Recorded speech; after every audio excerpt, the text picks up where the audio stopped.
Dhaka medical college হাসপাতাল বাংলাদেশের সবচেয়ে বড় ও ব্যস্ততম হাসপাতাল হিসেবে পরিচিত হলেও এর অব্যবস্থাপনা এবং সংকটের চিত্র এখনও অত্যন্ত স্পষ্ট। স্বাধীনতার এত বছর পরেও হাসপাতালটির পরিবেশগত সমস্যা, আইসিইউ সংকট এবং সাধারণ স্বাস্থ্যসেবার মান নিয়ে গণমাধ্যমে নিয়মিত প্রতিবেদন প্রকাশিত হয়, কিন্তু আজ অবধি এর কোনো সমাধানের উদ্যোগ নেওয়া হয়নি।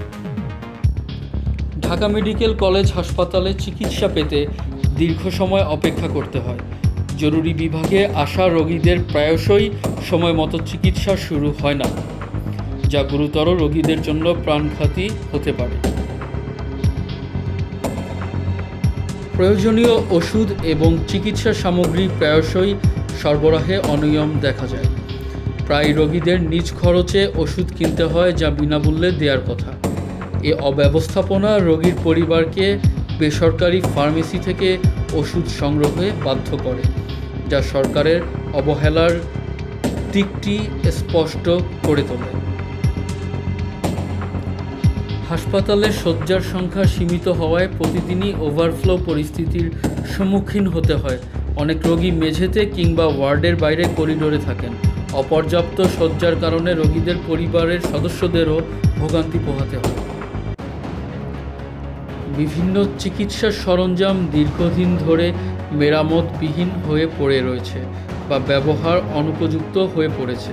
বিশেষ করে রেডিওলজি এবং ল্যাবরেটরির ডিপার্টমেন্টগুলোতে প্রয়োজনীয় টেস্টিং সরঞ্জামের অভাব ব্যাপক।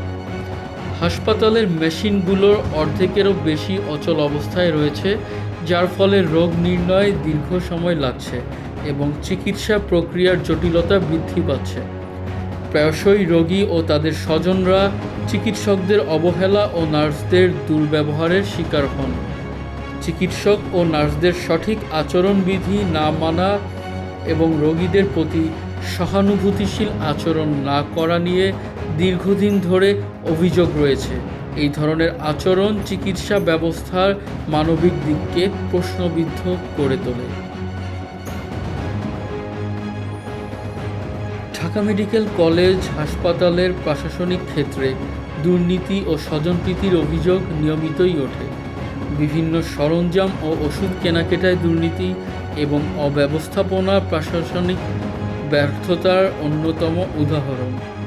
এছাড়া নিয়োগ এবং পদোন্নতি নিয়েও নানা অনিয়মের অভিযোগ পাওয়া যায়, যা প্রশাসনের দক্ষতাকে প্রশ্নবিদ্ধ করে।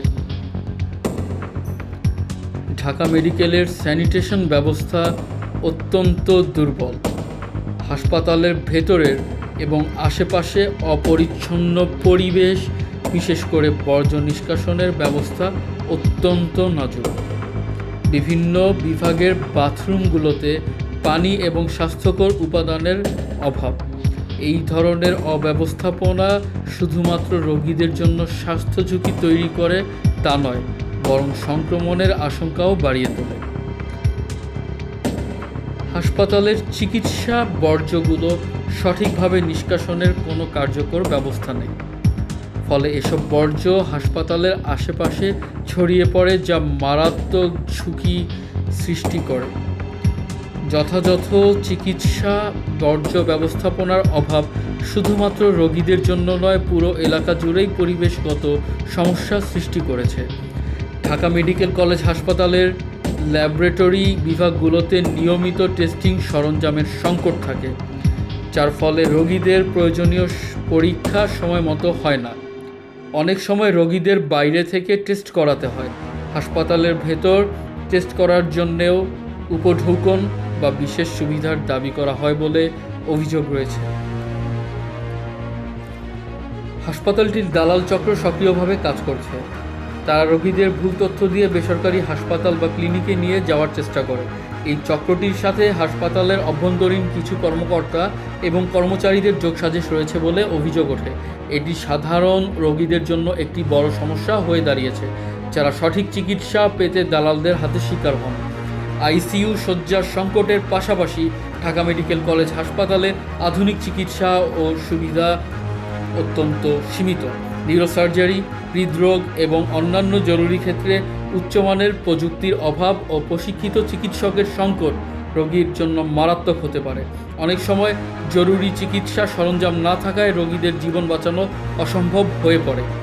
সার্বিকভাবে ঢাকা মেডিকেল কলেজ হাসপাতালের বর্তমান পরিস্থিতি অপ্রতুল পরিষেবা, দুর্বল অবকাঠামো এবং প্রশাসনিক ব্যর্থতার এক চিত্র তুলে ধরে। সরকারের দ্রুত উদ্যোগ এবং জনসচেতনতার তৈরির মাধ্যমে এই সমস্যাগুলি সমাধান না করা হলে এটি জাতীয় স্বাস্থ্যসেবার গুণগত মানে দীর্ঘমেয়াদী নেতিবাচক প্রভাব ফেলবে।